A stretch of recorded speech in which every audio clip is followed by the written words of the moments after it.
یه معرفی کنید اسمم. من سیدعلی حسینی ام، 21 ساله. مهدی مقدسی هم 21 سالمه. حالا حرفه جویی کردم تو چند سال کار میکنید؟ مقاماتون چیه؟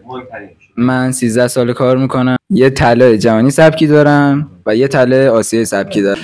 من 12 سال کار میکنم. بعد اینکه 3 تا کشوری دارم، یه دونه ثبتی بین‌المللی دارم. حالا چند بار تو مسابقات رسمی باشگاه بوگوسان بردید؟ بودن 2 بار. 2 بار. کدومتون بیشتر برده؟ 2 بار. 2 بارم شکست خوردم. ولی انتقام همیشه وجود داره.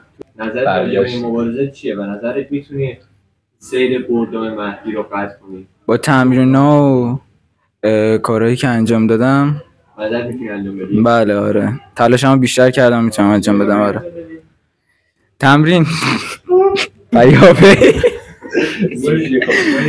تو کارت سخت‌تره چون 2 بار بردی. خب هم از لحاظ فیزیکی قدی بعد از عنوان دفاع کنی. به نظرت این سری چطور؟ بستم و خودم هتریک کنم تا سنشم بازی نشه دیگه. این بار سومم میخوام بزنم به امید خدا.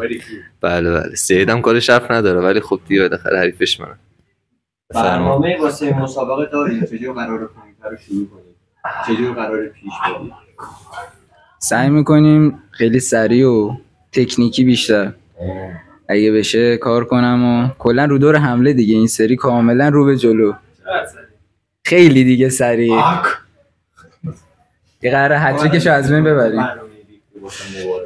حالا نمیخوام بگم حقیقتا، انشالله میبینید دیگه تا یه ساعت دیگه. نظرسنجی که باشگاه گذاشتن مهدی بیشتر رأی آورده، تقریبا 73%. نظرت راجع به رأی‌ها چیه؟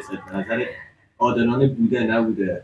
الان قراره 1 ساعت دیگه ببینیم قشنگ نظر نشون میده. نظر آره دقیقاً 1 ساعت دیگه مشخص میشه همه چی. نظرها هیچ وقت مهم نیست.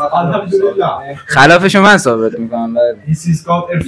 حالا نظر لطف بچه‌هاست مطمئنن دیگه. خودشون بود شرط بندی هم انجام بشه. آره دیگه خدا رو شکر. بردی. اون 4 تومن رو قراره چیکار کنی؟ اون 4 تومن والا تا ایده‌ای ندارم. بهش فکر نکردم حقیقتا. میخوام آره سرمایه گذاری کنیم. بزنمش کارت ارشیا باش بیت کوین بخره. حالا دیگه در حد توانایی پیش جارو برقی میشه کارایی کرد دیگه. آره دیگه یه پیتزایی یه چیزی ما دیگه توانمون در همین حد. نظر راجع به حریفت چیه؟ خب خیلی وقت با هم کار کردیم و مسابقات زیاد با هم دادیم. حریف قدریه، خیلی با هم کار کردیم ولی این سری خود دیگه مسابقات خیلی اصلا فرق داره. این سری هر دو آمادیم ولی امیدوارم اون 30% که به من رای دادن رو ناراحت نکنن دیگه. حریفم سیدعلی خب ارشد منم از تو باشگاه، سابقه کارش از من خیلی بیشتر کنن، تجربه بیشتری هم داره، احترام زیادی هم براش قائلم واقعا. مخلصم. بعد اینکه آره دیگه امیدوارم بیادبی نباشه به چالش دعوت کردم. کلا کار خیلی خوبی هم هست. بعد این مسابقه حریف دیگه تو ذهنتون هست که بخواید بسازید؟ حریف دیگه که تو ذهنمه آره شاید خودت بودی اصلا برادرم، شاید هم امیررضا. بذار گوشیو میدادم حداقل.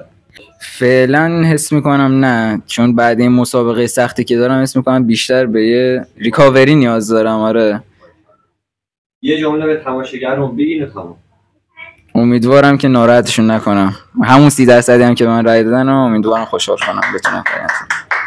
کاش اینو قبلش میگفتی میخوای سوال بپرسی. چیز خاصی تو ذهنم نیست ولی خب ممنونم واقعا رای دادن و خب لایو هم ببینم. قول میدم مسابقه خوب تماشا میکنم.